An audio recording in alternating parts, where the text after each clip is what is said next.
지구상에 국가가 200개가 넘습니다. 그 중에서 최첨단 반도체를 직접 생산할 수 있는 나라는 고작 3곳이에요. 바로 한국과 대만, 미국입니다. 일본은 80년대에 세계 정상이었는데 지금은 게임에서 완전히 빠졌고, 중국은 100조 원 넘게 투자하고도 실패했습니다. 자동차는 30개국이 만들고 전투기는 20개국이 조립하고 로켓은 10개국이 쏘는데 왜 반도체만큼은 세 나라 외에는 아무도 못 건드리는 걸까요? 그 이유를 낱낱이 파헤쳐 보겠습니다.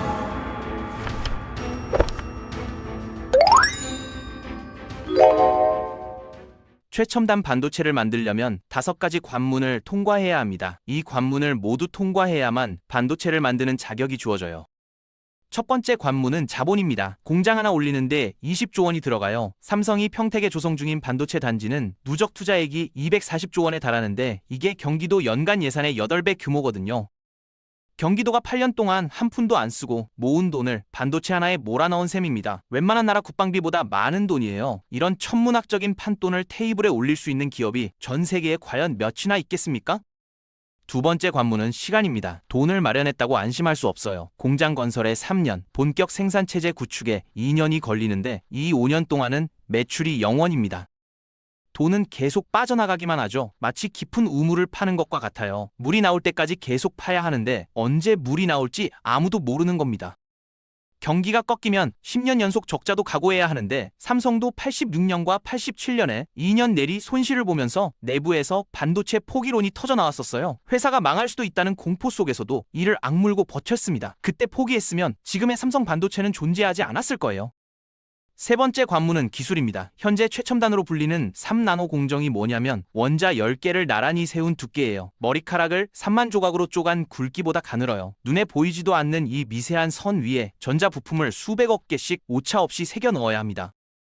서울시 전체 인구보다 많은 부품을 손톱만 한 칩 위에 빼곡히 심는 거예요. 이건 하루아침에 되는 게 아니라 수십 년간 쌓아온 경험이 있어야 가능합니다. 삼성에만 반도체 기술자가 11만 명이고 그중 상당수는 10년 넘게 하나의 공정만 연구해온 장인들이에요. 이런 인력을 새로 키우려면 또 수십 년이 걸립니다. 네 번째 관문은 장비입니다. 최첨단 칩을 찍으려면 특수 제작된 초정밀 장비가 필수인데 이걸 만들 수 있는 회사가 네덜란드에 딱 하나뿐이에요. ASML이라는 회사인데 이 장비 한 대 가격이 2천억 원입니다. 웬만한 중소기업 전체를 살 수 있는 돈이에요. 게다가 미국 정부의 승인 없이는 구매조차 못합니다. 돈이 있어도 못 사는 거죠. 중국이 자금은 넘쳐나는데 최첨단 반도체를 못 만드는 이유가 바로 이 장비를 손에 못 넣어서예요. 열쇠가 없으면 문을 열 수 없는 것처럼 이 장비 없이는 최첨단 칩을 찍을 방법이 없습니다. 다섯 번째 관문은 정부의 지원입니다. 민간 기업 혼자서는 절대 해낼 수 없는 구조거든요. 투자금이 천문학적인데다 실패하면 회사 전체가 날아갈 수 있으니까요. 아무리 대기업이라도 정부가 뒤에서 받쳐주지 않으면 이 도박판에 뛰어들기가 두렵습니다. 한국 정부는 80년대부터 반도체를 국가 핵심 산업으로 지정하고 저금리 대출에 세금 혜택까지 몰아줬고 대만 정부는 TSMC 지분 48%를 직접 사들이며 밀어줬어요. 미국도 현재 70조 원 규모의 지원책을 가동 중입니다. 반도체는 기업과 정부가 한 몸처럼 움직여야만 성공할 수 있는 산업이에요. 자본, 시간, 기술, 장비, 정부 이 5개의 관문을 전부 통과할 수 있는 나라가 지구에 3곳뿐인 겁니다. 그렇다면 다른 나라들은 왜 실패했을까요? 미국부터 들여다보죠. 60년대까지만 해도 반도체 산업은 미국의 동무대였어요. 컴퓨터의 두뇌가 되는 핵심 칩을 인텔이 처음 만들었고 실리콘밸리라는 지명 자체가 반도체 재료 이름에서 따온 거거든요. 반도체가 곧 미국이고 미국이 곧 반도체였던 시절이 있었습니다. 그런데 80년대 들어서 미국 기업들이 운명을 가르는 판단을 내려요. 공장은 아시아에 넘기고 자기들은 설계만 하겠다는 결정이었습니다. 왜 그랬을까요? 인건비가 싸고 정부 지원이 빵빵한 아시아에 생산을 맡기면 비용을 확 줄일 수 있었거든요. 공장 돌리는 건 힘들고 돈도 많이 드는데 설계만 하면 똑똑한 엔지니어 몇 명이 엄청난 가치를 만들어낼 수 있잖아요. 단기적으로는 합리적인 선택이었고 당시 미국 정부도 냉전 때문에 국방과 우주에만 정신이 팔려서 막지 않았습니다. 기업들은 당장의 이익을 쫓았고 정부는 다른 데 신경 쓰느라 바빴어요. 결과적으로 미국은 스스로 손발을 잘라낸 셈이 됐습니다. 대가는 참혹했어요. 2000년대 들어서 미국 내 반도체 생산 비중이 10%로 곤두박질 쳤고 캘리포니아와 텍사스에 있던 거대 공장들이 줄줄이 문을 닫았습니다. 한때 반도체의 성지였던 곳들이 텅 비어버린 거죠. 엔비디아와 애플이 세계 최고의 칩을 설계해도 정작 그걸 찍어내는 건 대만과 한국이었어요. 도면은 미국에서 그리는데 물건은 아시아에서 만들어지는 이상한 구조가 됐습니다. 머리는 남았는데 손발을 잃어버린 상태가 된 거예요. 2020년 코로나가 터지자 그 청구서가 한꺼번에 날아왔습니다. 전 세계 물류가 꼬이면서 반도체가 부족해졌는데 미국은 자기 나라에서 칩을 못 만드니까 손을 쓸 수가 없었어요. 자동차 공장이 멈추고 의료기기가 부족해지고 심지어 미사일 생산까지 차질을 빚었습니다. 세계 최강대국이 반도체 몇 개 때문에 무릎을 꿇은 거죠. 그제야 미국은 깨달았어요. 공장을 포기하는 건 나라의 안전을 남의 손에 맡기는 거랑 다를 게 없다는 사실을요. 결국 2022년에 미국 의회가 70조 원짜리 반도체 지원법을 통과시켰고 인텔과 TSMC와 삼성이 미국 땅에 다시 공장을 짓기 시작했습니다. 30년 만에 제조업 부활을 선언한 거예요. 그런데 문제가 있습니다. 30년간 사라져버린 숙련 기술자와 부품 공급망과 현장 노하우를 되살리는 게 돈만 있다고 안 돼요. 공장 건물은 세울 수 있어도 그 안을 채울 사람과 경험은 하루아침에 만들어지지 않거든요. 미국이 다시 반도체 강국이 되려면 아직 갈 길이 멀어요. 일본의 추락은 더 극적입니다. 80년대 초반에 일본 기업 5곳이 세계 반도체 점유율 1위부터 5위까지를 싹쓸이했어요. NEC, 도시바, 히타치, 후지츠, 미쓰비시인데 이 5회사의 시장 점유율이 무려 80%에 달했습니다. 지금으로 치면 삼성과 TSMC를 합친 것보다 더 큰 영향력이었어요. 반도체 하면 일본이고 일본 하면 반도체였던 시절이 있었습니다. 일본이 이렇게 무서웠던 비결은 강박에 가까운 품질 집착이었어요. 불량품이 거의 안 나왔거든요. 미국 공장이 100개 만들어서 5개를 버릴 때 일본은 1만 개 만들어서 1개만 버렸습니다. 같은 가격인데 일본산이 훨씬 오래가고 고장이 안 났어요. 소비자 입장에서는 당연히 일본 제품을 선택했죠. 정부 지원도 막강했습니다. 일본 정부가 720억 엔을 쏟아부어서 경쟁사들끼리 기술을 공유하게 만들었고 4년 만에 특허가 1,000개 넘게 쏟아져 나왔어요. 정부와 기업이 한 팀이 되어 미국을 밀어붙인 겁니다. 85년에 인텔이 메모리 사업을 완전히 접었어요. 일본한테 박살이 났기 때문입니다. 미국 반도체의 상징이었던 인텔이 백기를 든 거예요. 미국 의회가 격분했고 86년에 미국과 일본 사이에 반도체 협정이 체결됩니다. 내용이 충격적이었어요. 일본은 반도체를 일정 가격 이하로 팔 수 없고 자국 시장에서 외국 제품 점유율 20% 이상을 보장해야 하며 생산량까지 제한받았습니다. 쉽게 말해서 너무 잘 만들어도 안 되고 너무 싸게 팔아도 안 되고 너무 많이 만들어도 안 된다는 거예요. 승승장구하던 선수의 손발을 묶어버린 셈이죠. 그 틈을 타서 한국과 대만이 치고 올라오기 시작했어요. 일본이 묶여있는 동안 한국과 대만은 전속력으로 달렸습니다. 설상가상으로 90년대 초에 일본 경제 거품이 터져버렸어요. 부동산과 주식이 폭락하고 은행들이 쓰러지면서 이른바 잃어버린 10년이 시작됐습니다. 반도체 투자는 돈을 엄청나게 잡아먹는데 일본 기업들은 그 돈이 사라져버린 거예요. 투자할 여력이 없으니 기술 격차가 점점 벌어졌고 결국 한국과 대만에 추월당했습니다.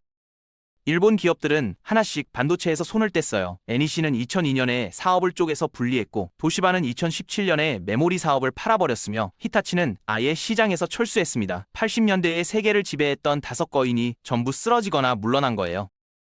현재 일본의 반도체 점유율은 약 10% 수준인데 최첨단 분야에서는 경쟁력이 완전히 사라진 상태입니다. 다만 일본이 완전히 죽은 건 아니에요. 전략을 바꿨거든요. 완성품 대신 재료와 장비에 집중하기 시작한 겁니다. 반도체를 직접 만들지는 못해도 반도체를 만드는 데 필요한 것들을 공급하겠다는 전략이었어요.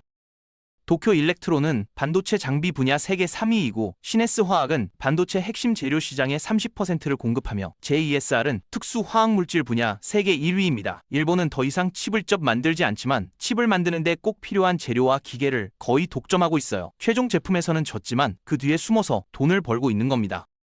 중국은 2014년부터 반도체 굴기를 본격적으로 시작했어요. 국가 차원에서 반도체를 만들겠다고 선언한 거죠. 25조 원 규모의 국가 펀드를 만들었고 계속 투자를 이어가면서 총액이 100조 원을 돌파했습니다. 돈으로 밀어붙이겠다는 전략이었어요.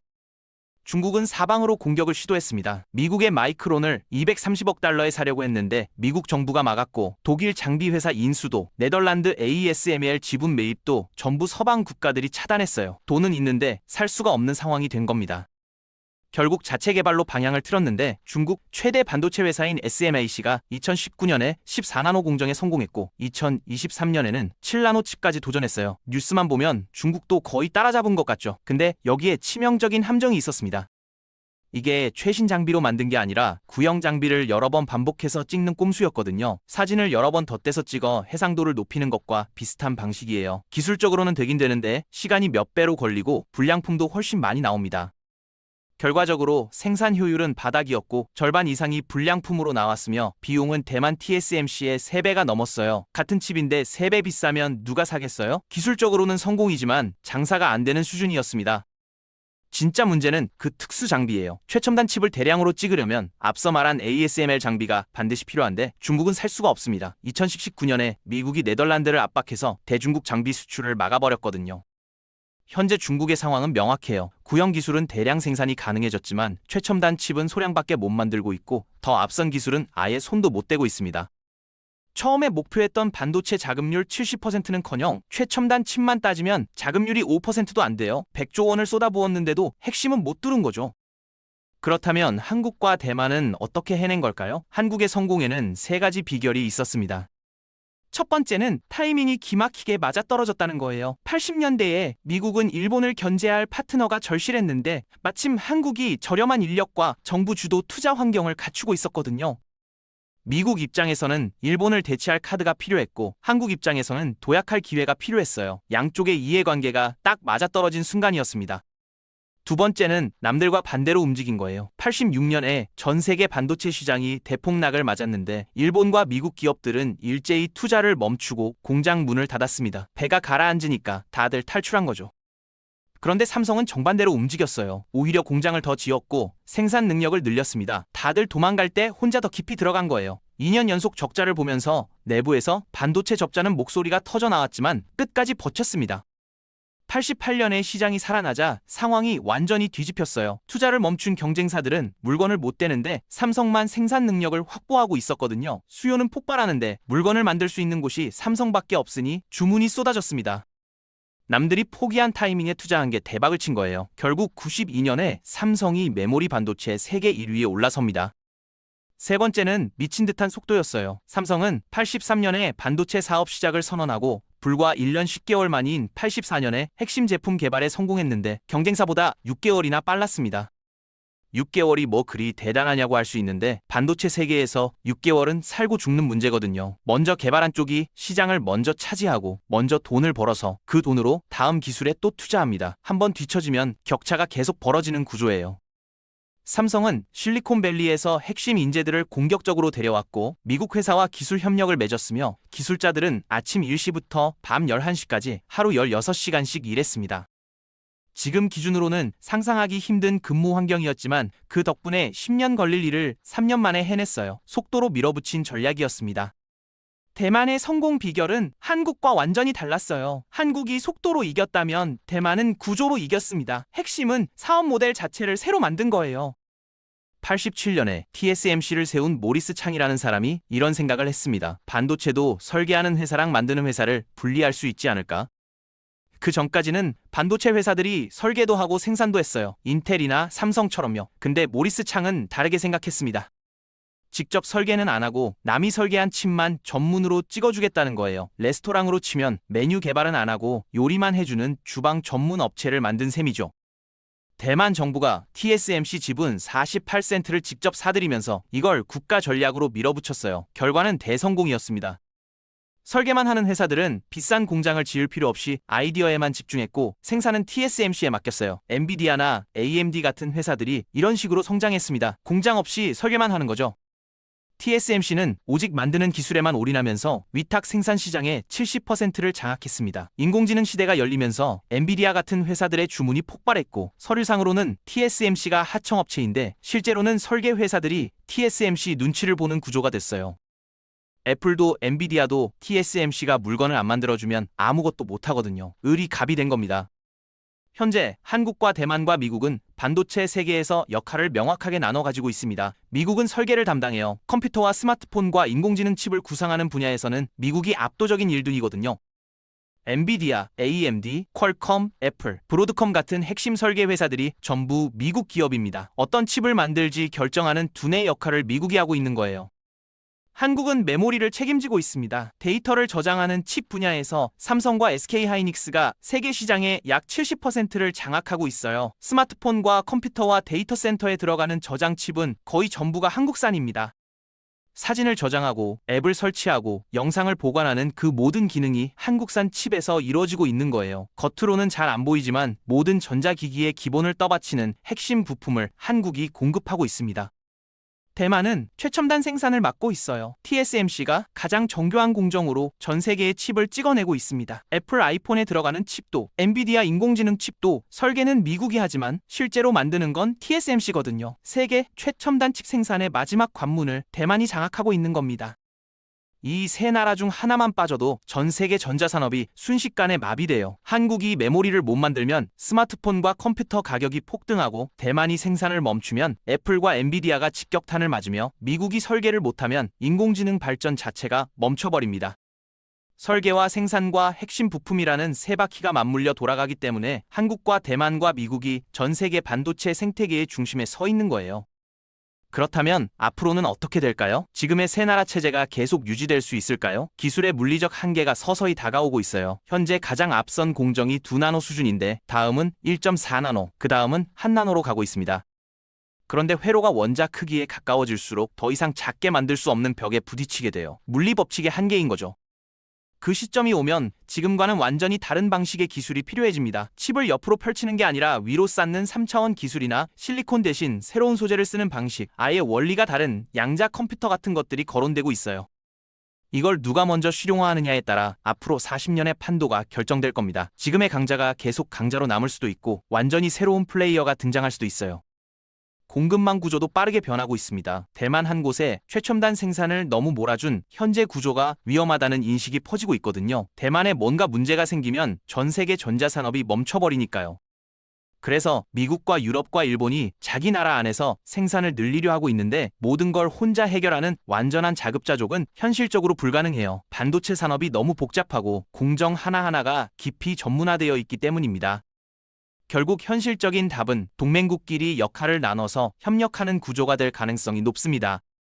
지역 갈등 문제도 갈수록 심각해지고 있어요. 대만 해협의 평화가 유지되어야 하고 미국과 중국의 대립도 통제 가능한 수준에 머물러야 합니다. 만약 이 지역에서 전쟁이 터지면 반도체 산업은 단기간에 무너질 수 있고 그 충격은 전자산업을 넘어서 세계 경제 전체로 퍼져나갈 거예요. 반도체 공장 하나가 불에 타면 전 세계 자동차 공장이 멈추는 세상이 된 겁니다. 한국의 도전도 계속되고 있습니다. 메모리에서는 여전히 압도적인 1등이지만 다른 종류의 반도체 분야에서는 아직 갈 길이 멀어요. 삼성이 위탁 생산 사업에 엄청난 돈을 쏟아붓고 있지만 TSMC와의 격차는 여전히 큽니다. 삼성의 위탁 생산 점유율이 약 15%로 TSMC의 5분의 1 수준에 불과하거든요. 1등과 2등의 격차가 너무 커요. 미국은 막대한 자금으로 산업을 되살리고 있고 중국은 국가 총력전으로 뒤쫓고 있으며 기술은 쉬지 않고 변하고 있습니다. 이런 환경에서 한국이 지금의 자리를 지키려면 계속 투자하고 계속 새로운 걸 만들어내고 계속 버텨야 해요. 잠깐이라도 멈추면 과거 일본처럼 빠르게 추락할 수 있습니다. 일본은 한때 80%를 차지했는데 지금은 10%예요. 그 몰락이 불과 20년 만에 일어났습니다. 반도체 산업은 자리를 지키는 게임이 아니라 끊임없이 달려야 하는 게임이에요. 멈추면 죽는 거죠. 전 세계 200개 넘는 나라 중에서 최첨단 반도체를 만들 수 있는 곳이 왜 3곳뿐인지 이제 감이 오셨을 겁니다. 돈이 없어서도 아니고 기술이 조금 모자라서도 아니에요. 5개의 거대한 관문을 전부 통과할 수 있는 나라가 그만큼밖에 없기 때문입니다. 새로운 나라가 최첨단 반도체 시장에 들어오려면 최소 20년 이상의 시간과 수백조 원의 돈을 각오해야 하는데 그걸 다 쏟아부어도 성공을 장담할 수 없어요. 반도체는 단순히 물건을 만드는 일이 아니라 돈과 기술과 외교와 산업이 모두 총동원되는 국가 역량의 결정체이기 때문입니다. 반도체 하나에 나라의 운명이 걸린 시대가 된 거예요.